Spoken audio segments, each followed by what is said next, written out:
Chers internautes thiessois di am mbégte encore une fois de plus ñëw jàkkaarloog yéen seen ñaareel numéro coup de projecteur tey ñu dem ba cité Senghor fekk Cissé Beye di responsable politique ci parti bi nga xam ne mooy réew mi bu Idrissa Seck ñu doxantu fekki ko tey mooy sunu gan wala sax moom moo ñu dalal ndax moo ñu dalal ci cité Senghor ñu fas yéene séq ak moom waxtaan. salaamaaleykum. waaleykum salaam rahmatullah. ñu ngi lay nuyu ñu ngi lay fay bu gën a sell di la sant di leen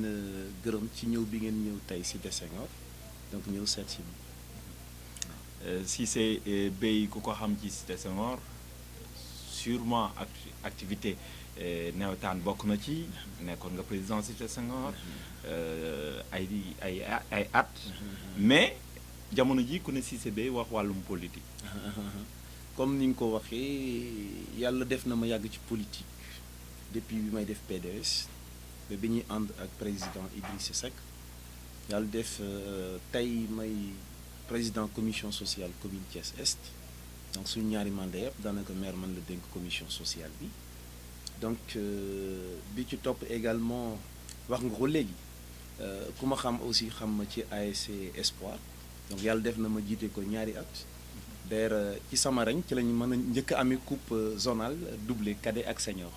te bi ñuy créé ASC bi donc daanaka xale la wala boog juddooguma yàlla def vraiment ci sama ay donc ci la loolu am et su loolu weesoo aussi yàlla def ci wàllu yëngu-yëngu ci cadre développement aussi donc je suis le président des jeunes du comité de quartier Cité Senghor donc yàlla def aussi ma yëngu ci politique et yàlla def également que may mandataire u centre de vote Demba Diakhaté te ku wax centre de vote Demba Diakhaté daanaka ci wàllu résultat moom mooy premier centre actuellement ci Thiès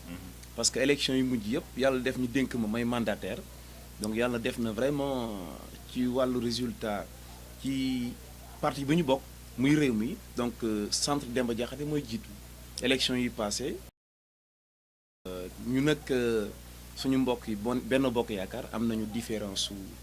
1026 voix de différence kon soo nee différence 1026 voix muy junni ak ñaar fukk ak juróom-benn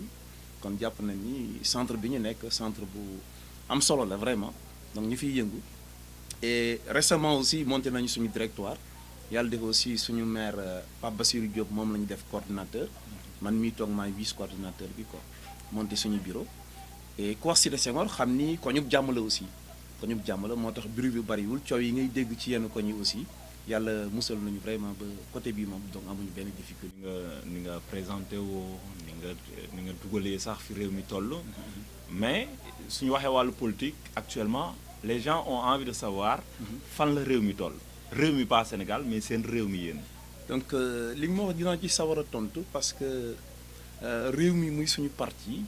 suñu président Idrissa Seck jiite ko vraiment ñu ngi ci jàmm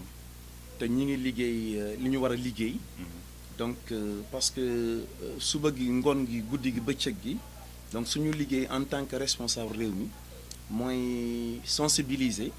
nit ñi conscientiser leen et mobilisation également donc jëm ci animation parce que comme ni ñu ko suñu président santé actuellement tous les suffrages sont utiles donc suba ngoon guddeeg bëccëg xeebuñu kenn lépp lu ñu mën a def ba wut ay électeurs ñun dinañ ko wut pour jàppale suñu président Idrissa Seck mu mën a jël réew mi en 2019 ci ji anam bu mu gën a baaxee anam bu mu gën a selle parce que sooy xool réew mi ni muy doxee jàpp naa ni Idrissa Seck mooy ki nga xam ni actuellement sénégalais yi am nañ ci ñoom yaakaar ñun suñu parti am nañ ci moom yaakaar pour que saafara yi nga jàngoro yi nga xam ni askan bi ñu ngi koy dund et jàngoro yoo xam ni ci bépp boor lay jógee ak melokaan bu ne aussi je crois que actuellement xel yépp mi ngi dem ci Idrissa Seck en tout cas ñun li ñu war ci responsable réew mi mooy suba ak ngoon guddi ak bëccëg vraiment suñu dox yépp ak suñu jéego yépp mooy nan la ñu mën a fexe ba Idrissa Seck suñu président accéder au pouvoir. jàngoro yi wax nga ko bëri na dinañ ci dikkaat ci kanam tuuti on va rester dans le réew mi votre réew mi bien sûr ngeen taxawal seen comité électoral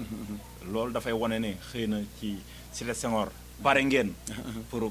wàcc ci terrain bi ou tout simplement vous avez senti que c'est le bon moment pour le faire. Cité Senghor toujours dafa pare parce que man mii di wax ak yow donc dama nekk en contact permanent ak askanu Cité Senghor ñu bokk lu ñuy dund kon man chaque jour daanaka sooy xool maa ngi def politique parce que maa ngi dugganteeg nit ñi di jaxase ak moom yàlla def également may jàngale ci école bi parce que maa ngi woon Bory Dias def 10 ans 11 ans yàlla def ma ñëw ci école bi en 2009 parce que fii laa yaroo fii laa màggee donc fii laa jànge ñëw di fi jàngale en même temps kon donc maa ngi jaxasoo askanu Cité Senghor loolu mooy def je crois que politique lañ ko mën a tuddee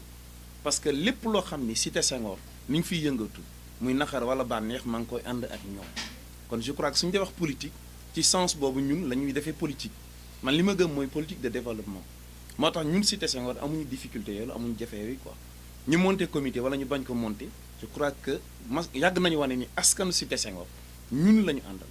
ñun waa réew mi askanu Cité Senghor ñun la ñu àndal kon sur ce plan ñun amuñu benn jafe-jafe quoi peut-être lii nag dafay doon loo xam ne suñu parti moo ko santaane pour que liggéey bi gën a mën a baax parce que du liggéey benn du liggéey ñaar te vraiment suñu sañoon donc ñu ratisser large suñu sañoon ñu wuti ay électeurs fu ñu mënti nekk pour liggéey boobu mën a yomb nag moo tax il faut ñu organiser ko organisation boobu ci la ñuy nekk parce que parti aussi lañ koy organiser loolu moo tax ñu monter directoire comité électoral lañu ko daan tuddee mais léegi directoire la pour chaque centre de vote ñu mën ko am su ko defee ña fa mën a nekk di gisante xàmmante au moins kenn ku ne côté ba nga féetee nga mën ci jàpp pour que vraiment le jour des élections Cité Senghor wane waat boppam mooy li ma wax sànq rek donc centre bi gën a mag ci Thiès ci la bokk te jàpp naa ni Idrissa Seck yaakaar na ci Cité Senghor ak centre Demba Diakhaté moo tax waa Cité Senghor aussi sont conscients je crois que ñëpp taxaw nañ ñu dañ ñuy jàppale donc jour boobu soo ñëwoon yaakaar na yëgale wuñ ko sax ay quelques responsables la ñu yëgal mais wax dëgg sa yàlla heure bu ma génnee rek ay nit karma ni ma yow na nga doon wootee lu tax yëgaloo ma kon loolu ça veut dire ce que cela veut dire parce que ne ba ay nit jëlakaar naan la lu tax nga xew la foofu te yëgaloo ma ko rek kon ñoom ñëpp pare nañu pour jàppale le président Idrissa Seck pour yóbbu ko vraiment palais le soir du 19 kii élection yi di ñëw quoi incha allah le 19. c'est vrai que élection yi ñëwagul yéen a ngi koy waajal. mais à un certain moment les gens ont reproché à votre parti. ne dafa nekk parti bu nga xam ni structuré wuñ ko. est-ce loolu moo leen poussé cette fois-ci ngeen jéem a jàpp le nu ñu koy waxee sax le taureau par les cornes. afin de régler définitivement ce problème. bon comme ni nga ko waxee xaj na ñu koy wax mooy ñu féetee ci beneen wàll bi rek même su dee parti boo xam ni peut-être ni ko ñenn ñi jàppee ni c'est pas organisé. ñun yàlla defal nañu loo xam ni ñun dañu jàpp président Idriss Seck par conviction dañu ko bëgg te yàlla tax donc loolu moo ñu xër boobu moo ñu jàpp topp ci Idriss Seck moo tax kenn ku ne ci ñun parti structurel bañ a structuré ñun dañuy jàpp def li nga mën je crois que ni ñuy doxalee yàgg nañ ko doxale te chaque élection ñu war leen kon donc loolu je crois que prétexte la rek wala ay lay yaakaar naa kenn ku ne na jàpp fa ngay jàpp rek ñun daal en ce qui nous concerne ñun waa parti Rewmi li ma la wax la rek suba ngoon guddi bëccëg ñun ñi ngi liggéey li ñu war a liggéey teg ko ci yoon ak jàmm de sorte que la ñuy yéene mooy suñu président mën a accéder au pouvoir en tout cas ci la ñuy dox guddi ci la ñuy dox bëccëg donc loolu daal ci la ñu nekk maintenant parti bu structuré non structuré je crois que loolu amul solo la ci am solo mooy nit ñi structuré seen bopp mu ëpp solo parti boo xam ni c'est structuré alors nit ñi ngi rayante parce que chaque jour nga dégg fi yenn parti coalition yi ñi ngi rayante seen biir di tamante dëmm ñun yàlla jàppale nañu ba vraiment ñun war réew mi donc kenn ku ne fa nga féete yaa ngi def sa kéemtalaay kàttan pour que suñu yéene vraiment yàlla mën ko àggale ak jàmm ko kon ci côté boobu vraiment mënuñu inquiéter ko. léegi si say kàddu wax nga waxu ne politique de développement moom ngay def moom nga gëm. tey gis nañu ay travaux yu nga xam ne entreprendre nañ ko ci fi nga féete. muy Thiès muy travaux yu nga xam ne yu indi ay tali la. ban jàngat nga ciy def. bon man nag damay koo xam ni lu baax su ko nit defee mu jëm ci askan bi rek man dama koy apprécier ko parce que état bi promovi état bi def ko mais état bi dañ ko ñuy sant mais nag lii moo ko war parce que état aussi comme nit ñi ñoo ko fal teg ko fa yaakaar naa ñi la fal aussi donc seen i jafe-jafe yow da nga cee war a taxaw kon c'est dans l'ordre normal des choses bien vrai que da koo def pour askan bi moo tax ñun aussi dañuy sant ci loolu dañuy sant ci loolu suñu sañoon sax ñu yokk ko ku def lu baax nag dañ koy wax mais wax dëgg sa yàlla loolu moo war état mooy sa askan bi la fal war nga mën a fexe ba domaine bu ñu mënti nekk rek problème yi fa nekk nga indi ci ay saafara ko kon loolu lañ doon xaar ci état kon yu demee noonu su ko defee ñun aussi dañ koy sant di ko gërëm ba di lancer un appel aussi ak ñi ciy profité ni ñoom ñoo ko moom parce que dégg naa ko man damay dox. maanaam daa am ñu ko am ndayale am seen nañu ñoom. wax très bien ñi ñoom ñoo ko lijjanteeg yooyu peut-être foog ñi les gens ne sont pas avertis mais heureusement nit ñi askan bi yeewu nañu léegi et le Sénégalais moom soo koy wax dina la déglu mais il garde son mal en patience te kenn ku ne léegi am nga sa carte d'électeur jarul coow jarul xuloo le jour des élections nga ñëw def li ngay def ki nga àndal nga woteel ko moo tax am na ñu doon wër sax man jaar naa mbedd su Talamine am ñu doon wër ni moom moo ko fa def te yàlla xam nañu defu ko Promoville muy nguur gi moo ko def ñan la ko defal waa Sénégal nguurug Sénégal soo ko deferee waa Sénégal yaakaar na Thiès Sénégal la bokk kon képp kuy Thiès waa ci Sénégal mu ko bokk ni mu ko defee fii Thiès noonu la ko defee ci yeneen région également kon jàpp naa ni donc su ko defee def na lu mu war a def su ko deful aussi deful lu mu war a def kon donc su demee ba def li ñu dañ ciy sant yàlla di ko ci sant également di ñaan également ñu renforcer ko et pourquoi pas les chantiers de Thiès ñu mën ko àggale parce que Thiès li muy xaar bari na mais Thiès dafay mel ni c'est une localité boo xam dañ koy combattre te suñu waxantee dëgg après Dakar Thiès moo ci topp c'est la deuxième ville du Sénégal mais sooy xool li fi xew ay ati at daanaka Thiès moom dañuy souffrir mais est-ce que affaire bi commencé wul soppeeku stade Lat Dior gis nañ ne gars yi même su dee à pas de caméléon la. travaux yi mu ngi avancé. tali yi amul woon fu mel ne si Talamine musta am tali. am na ñaari tali. fu mel ne fii sa wet rek terrain Cosmos. tali boobu gars yaa ngi ci jéem a est-ce que nekkuñu di poser ay actes. wala pour yéen li nguur gi di def dafa néew. non dafa néew benn ñaar aussi acte soo ko waree poser ko ñaata at la am ci nguur ba ñuy waaj a jub élection. donc li ngay wund mooy. c'est ça. mooy lan. élection moo tax élection ñu def loolu wala lan. non élection mooy jub et puis sooy xool travaux yi sax dañ ko xaw a ralentir peut-être soo élection day jub ñu gën a accélérer mais les gens sont avertis mënuñu leen a nax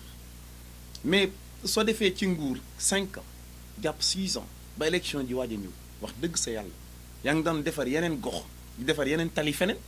mais pourquoi pas Thiès boobu ba tey bénéficier wu benn yoon ci infrastructure wala tali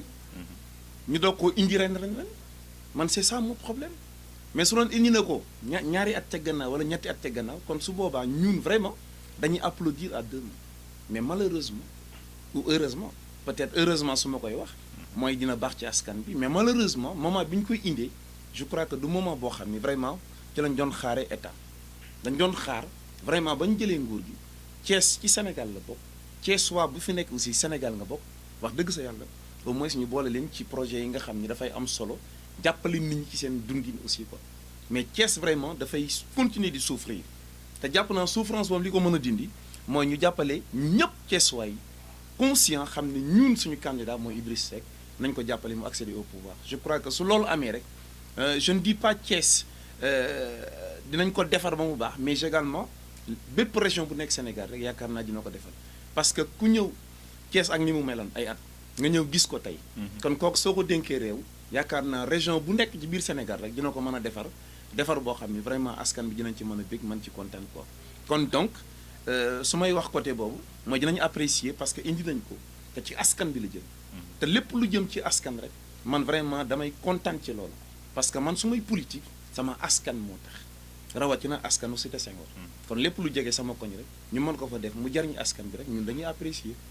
ñun lu ñu politique boo xam dañuy xas di xas du ma xasante du ma saaga ku def lu baax nag wala lu rafet te muy sa cër dinañ la ci sant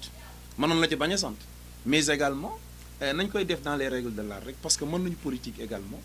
mais politique bi du loo xam day wéy également mais Sénégal sooy xool ni ñu koy defee di saagante pour man jaru ko quoi parce que yàlla mi ngi fi te dama gëm sama borom. jërëjëf on le rappelle ñu ngi fii ci Cité Senghor seq waxtaan ak Cissé Beye muy responsable politique ci réew mi tey moom la ñu dem fekki seeti ko ñu wéyal waxtaan bi parrainage moo nekkoon li nga xam ne en tout cas moo lëmbee réew mi de toute façon même su ñëwul mooy actualité bi jusqu'à présent les gens parlent de ça ñëw na jàll na comme lettre à la poste ban jàngat nga ci def. bon en fait mën nañ ñi jàll na comme lettre à la poste mais dama jàpp ni Sénégal toll na foo xam doomu sénégalais bu ne suba ak ngoon war nga mën a œuvre ci loo xam day renforcer suñu démocratie mais waruñu mën a def loo xam ne wala di poser acte yoo xam ne vraiment dafay wàcce suñu démocratie mais li xew fan yee assemblée ak projet de loi bi ñu dugaloon doon ko wote wax dëgg sa yàlla ñi dem ak ñi toog di ko suivre ku ñu la rusul rek dalay nax ci ni mu dem parce que pëccëxoo moo am donc Sénégal toll na foo xam ni il faut nga mën a tàccu pour ñu mën la def député bari na ñu yëkkati seen loxo sax xamuñu la ñuy waxtaan lan mais la xew moom vraiment gàcce la ko yow mi tiim télé bi di seetaan yow da ngay pare sa yaram di daw parce que da ngay rus bien vrai que majorité am na mais je crois que actuellement député yi fi nekk dañu représenter le peuple kon donc dañu war a xool li gën ci askan bi ak peuple ñu koy def mais jàpp naa ne député yi nekk assemblée ñu ci ëpp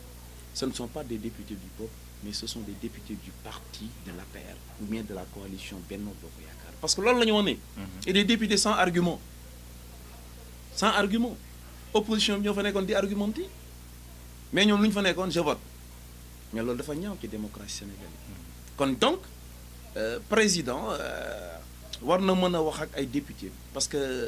21e siècle lañ toll ko parce que war nañ toll foo xam ni ñun am na ci yoo xam war nañu ko mën a dépasser ko certes parti mi ngi fi mais également nañuy xool li gën ci askan bi muy intérêt askan bi su ko defee ñu koy wootee je crois que maam Abdou waxoon na ko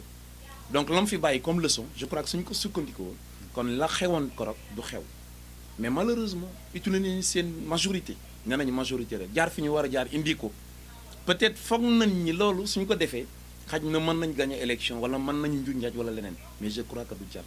parce que lu mu ñu jaral lu mu leen jaral ñoom ñun jaral nañ ñu ko ëpp. mais sur ce point. Est-ce que aussi yéen am ngeen suffisamment d'arguments. wala garantie pour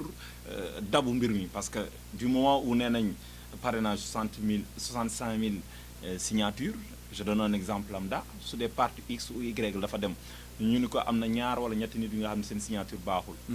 nan ngeen fas yéene def est-ce que boobu du yéex. xam nga argument de taille bi gën a wóor mooy nga gagner confiance askan Idrissa tey le président Idrissa su soxla woon 1000 signatures cité 5 man Cissé Beye ma jox ko 1000 signatures avec ko ci suba kon pare nañu quoi. moo tax man la parrainage bi gën a wóor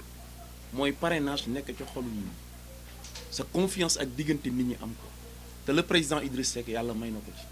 ñi mu nekkal ñu mel ni ñun également nekk à la base yàlla jàppale nañu ba wax dëgg sa yàlla jaxase nañu nit ñi. de sorte que kuñ ci waxal. vraiment boobu ba tey yow ñun ngay àndal te ñun nga fas yéene jàppale su dee parrainage am na kon sur ce plan je crois que amuñu benn difficulté peut-être def nañu forcing mën na jàll foofu mais jàpp naa ni parrainage bi gën a wóor mooy nga moom nit ñi nga am nit ñi nga nekk ci xol nit ñi te yàlla vraiment jàppale nañu sur ce plan président Idriss Seck tey démb suba su ñëwoon ni 1000 signatures laa soxla Cité Senghor man Cissé Beye man ma jox ko 1000 signatures téléphone ci élan boobu la ñuy des 19 avril bi gis nañu aussi y a eu beaucoup d'arrestations gis nañu répression est-ce que tey loolu selon vous lu mënoon ñàkk la wala tout simplement recul démocratique la non recul la lu mënoon a ñàkk la également parce que man jaru ko maanaam yow suñu la fale yàlla jox le pouvoir ci kaw suuf bu ko utiliser di noot ay doomu aadama certes am nga police am nga gendarmerie am nga yeneen force de l'ordre à ta portée mais bu ko utiliser di noot ay doomu aadama jaru ko parce que ñu ngi noot sa askan la te yow président yaay président Sénégal yëpp parce que am na moment boo xam ne njaaxaanaay nga war a tëdd soo dee moment politique nga ànd ak sa parti mais li xew ci réew mi fan yi wax dëgg sa yàlla kenn rafetlu utiliser des forces de l'ordre ñoom kenn du leen sikk parce que seen liggéey la ñuy def mais su doon ñoom ak ñoom rek je crois que du ñu yëkkati liif wala lacrymogène bi sànni mi mais peut-être dañu nekk ci ordre il faut ñu def ko moo tax ñoom dañu leen comprendre di leen dellu njukkal xam ni des fois ñoom ñu def ci loo xam ni xañ na sax du leen gën a mais fi ñu féete la ko mais wax dëgg sa yàlla pëccëxoo bi am fan yi ak répression bi am wax dëgg sa yàlla mënoon na ñàkk. Et pourtant certains disent que tout simplement que opposition bi ñoom la Sénégalais yi toppul ci li ñuy def parce que 23 juin suñu ko waxee ñëpp a génnoon keroog nee nañ nit ñi génnuñu opposition bi daal bon gars yi xëy na daal dofatuñ la ñu wax. mais Dakar ñaata militaire ñaata policier ñaata gendarme la ñu mobiliser biir Dakar yaakaar naa su opposition amul woon doole pour def loolu du ñu mobiliser loolu. kon dañ ko def à titre préventif kon xawoon nañu tiit te li xew ren mës a xew non seulement Dakar rek ñoo wane seen mécontentement mais sooy xool yeneen régions yi également dañoo génn te ren la mës a xew kon nañuy natt affaire yi de manière objective bañ di ko def de manière subjective wala xool li la neex vraiment nga koy wax moom fu mu nekkoon fu mu ko fekk fan la ko fekk tu vois ñu ne ci liggéey la ko fekk mën nañ ko nangu mais am nañu wax leneen kon jàpp naa ni côté boobu ñun amuñu ci benn jafe-jafe parce que li ci amul solo mooy wane nañ ni ànduñu ci pourtant assemblée nationale minorité ñoo fa nekk indiwuñu benn blocage pendant combien de minutes mënuñu dem donc notion nombre amu ci solo nga génn mbooloo topp la mais Ablaye Wade defoon na ko fii bi muy def campagne ñaata nit ñoo ko daan topp élection dañu ko gagné seulement c'est pas li lay topp moom moo lay gagneloo ñun li ci am solo mooy les électeurs ñun toujours dañ nekk à la quête d'électeurs kon donc ay nit génn ñu téye leen mais c'est tout à fait normal aussi parce que opposition bi aussi dañu doon wane seen maire mais demuñu aussi pour toj dëkk bi parce que mënuñu ko toj parce que sooy laaj dëkk waroo mën a toj dëkk mais dañu doon génne wane ni lii ànduñu ci amuñ ci droit mais suñuy génnee ne wane ni lii ànduñu ci je crois que jarul réprimer jarul wut force de l'ordre di tiital nit ñi di xoxatal parce que yooyu wóorul man nga ko commencé xamoo fu mu yem sa ay moo baaxul mais dañ koy invité ci jàmm parce que mbir mi nañ ciy sóor suñu borom soo waree wàcc day wàcc soo waree jëlaat réew mi day jël réew mais nañ ko teg dans les règles de l'art te ñun gëm nañ ni 2019 dinañ ko fi jël exactement foofu sax laa jëm Voilà. à vous entendre on dirait que tout simplement yow moom pare nga donc ce qui veut dire que le Rewmi est prêt à bousculer le Macky non le Rewmi est plus que prêt à bousculer le Macky nee naa la man mii di wax ak yow su ma nangu woon demoon na dem fan mais j'ai été très fidèle dem fan mais yeneen parti yi woote parce que centre Demba Diakhaté daf leen a xañ jàmm mais centre bu lay génne différence de voix 1000 et quelques fu ne rey noonu ñan ko fa ñu nekk fi jàpp fi ñu jàpp et damay profiter ci occasion bi maanaam réew mi ba mu daj amul ku ma ci gën a fidèle man si c'est réew mi suñu réew mi seen réew mi suñu mais réew pas mi Sénégal suñu réew mi amul ku ci gën a fidèle si c'est bay mësuñu ko dégg ak keneen président Idriss Seck lañ ma xamal moom lay àndal mësuñu ma jiiñ nit wala jiiñ ma leen je suis fidèle réunion dama daan taxaw di leen ko wax ñu ne moi je suis fidèle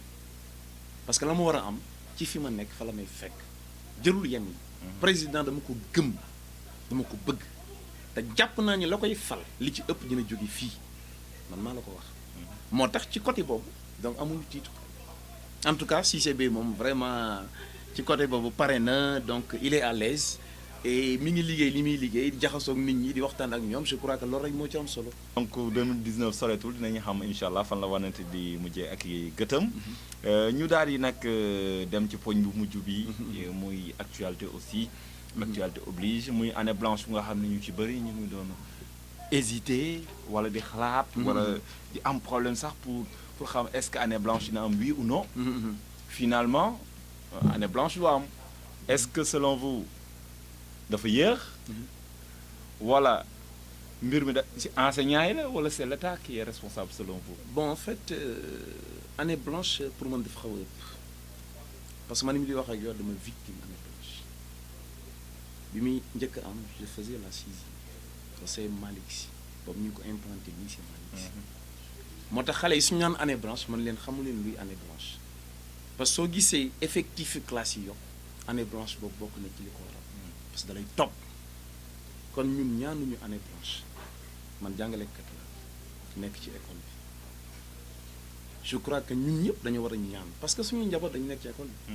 non seulement jàngalekat lañ mais parents d'élèves lañu kon suñu sañoon suñu doom yi ñëpp heure bu ñu xëyee dem jàngi vraiment ñu am horaire de travail bu normal mais sooy xool quantum horaire bi ren ñu ñuy jàng wax dëgg sa yàlla bariwul donc certes l'année est sauvée acceptons-le tous mais sauver une année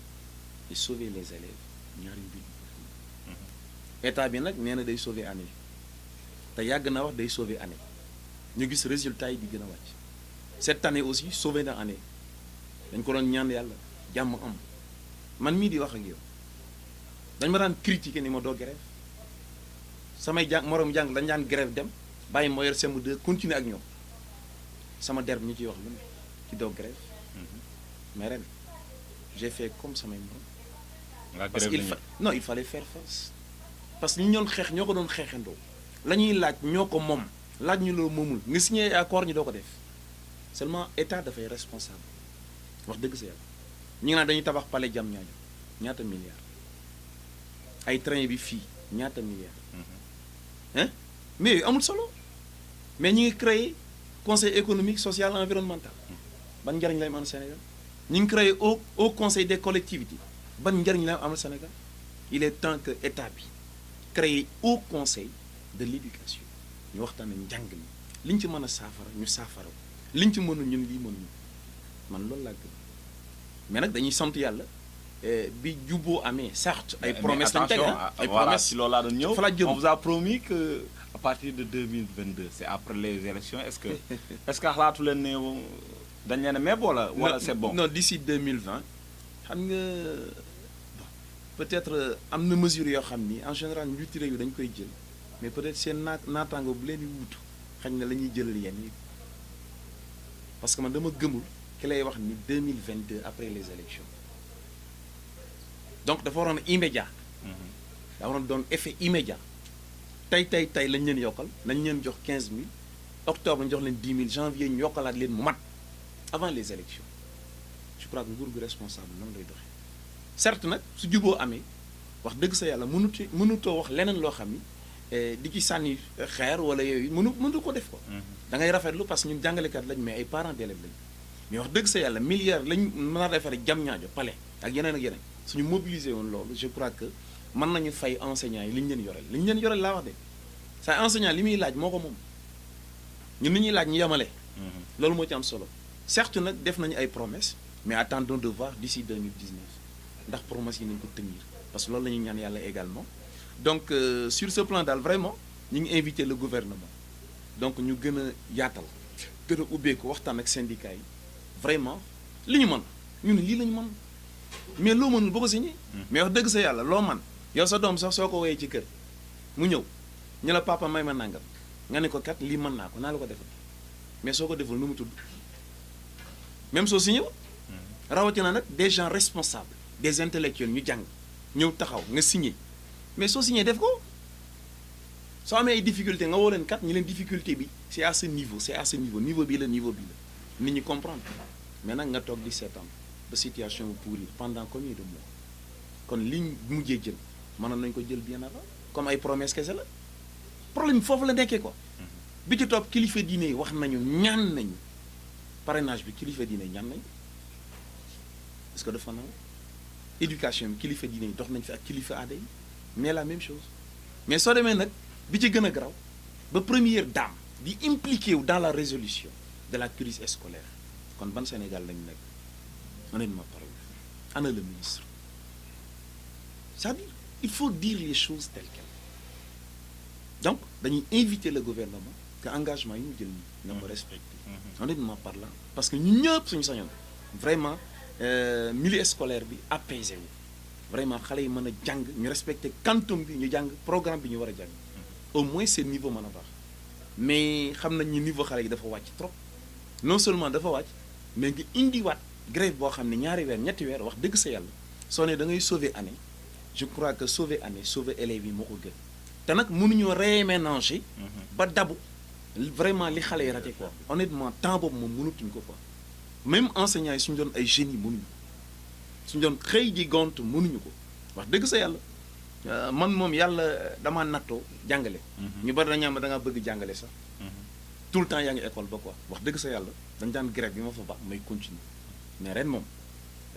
maag samay morom ñoo yem rek honnêtement parlant te bi ñuy dagg aussi dagg nañ ma comme ñëpp aussi donc sur ce plan il y a pas de problème. mbooloo mooy doole peut-être moo tax nga tànn loolu. egsi nañ ci cappaandaw émission bi dama lay jox nga def sa dernier kàddu xam naa sûrement am na loo ci bëgg a yokk. wala ñoo bëgg a remercier parce que tout simplement ñu ngi lay jàppale ci sa travail à la base. c'est l'occasion de le faire. voilà merci di leen sant bu baax ci ñëw bi ngeen fi ñëw tey di rafetlu aussi ndaje mi et di sant waa Cité Senghor yëpp comme na ma koy waxoon bërki démb rek mënuñu leen a fay parce que ñun suñu demee ba yenn escort gi fi am du ñun rek ak suñu kër Cité Senghor la te suñu da wax Cité Senghor ñi fi nekk la ak ñi dem liggéeyi feneen bañ fi yeewu yàlla boole ñu ñun ñëpp ñuy benn ñu ñuy jàppale kon askan Cité Senghor ñu ngi leen di sant di leen gërëm bu baax a baax di leen wax nag nañ gën a jàpp en commençant par le maire yàlla dafa def ñu dëkk muy Pape Bassirou Diop souvent dama naan ko grand du ma la wax maire honnêtement parlé muy ku baax muy ku yaatu di nuyu Adja Assou Dieng aussi muy deuxième adjointe au maire de Thiès Est di nuyu également responsable yi fi nekk ku mel ni ñoom Khady Faye ku mel ni ñoom Pa Alsane Ndaw ñoom Cheikh Tidiane Sy ñoom Elimane Kane Mohamed Dieng donc ñoom Mame Diarra Diop. xanaa ñoom ñoo la sponsorisé. donc en fait. ñoo la sponsorisé ñoom Samba Sy ñoo jàpp ci seulement xam nga ñun daf yàlla moo ñu boole. c'est une grande équipe. dynamique bu taxaw donc ñuy àndandoo je ne dis pas que ñoo may jàppale mais dañuy àndandoo di liggéey. ñooñu nag su occasion amee je crois que war nañu mën a taxaw daal leen di sant gërëm leen. ñoom Mame Awa Diop donc di sant waa kër gi aussi ñoom dañ ci jàpp. donc kenn ku ne fa nga nekk aussi yaa ngi ciy jàpp bu baax a baax di leen ñaax rek ñu gën a jàpp. te xam ni daal li ñu dëmmal en tout cas suñu xel dal na ci parce que président Idrissa mi ngi def le tour du Sénégal di wër jàpp naa ne su wëree côté bi ñun aussi war nañu mën a jàpp ci beneen côté bi quoi te ci liggéey boobu la ñu nekk guddeeg bëccëg en tout cas di sant également école bi ma nekk certes am naa fa ñoo xam ni bokkuñu parti sax d'ailleurs mais vraiment le courant passe très bien dañuy waxtaan bu baax a baax même suñu bokkul parti yéenante nañu jàmm donc en tout cas di sant mbokk Cité Senghor yëpp góor jigéen mag ak ndaw donc loolu daal la amoon kàddu yu may wax en attendant yéen a ko dégg moom Cissé Beye yëkkati kàddu yooyee di xamale ne marée orange bi jël na forme marée orange bi fan lay teeree jee loolu mooy question bu mag bi 2019 on aura l'occasion de savoir si ce sera au palais oui ou non de toute façon nous on vous donne rendez-vous très bientôt mais bu leen fàtte benn yoon abonné ci chaîne bi nga xam ni moo fi ñëw pour incha allah indi yeneen innovation à Thiès le Thiessois TV di leen jaajëfal bu baax a baax et à bientôt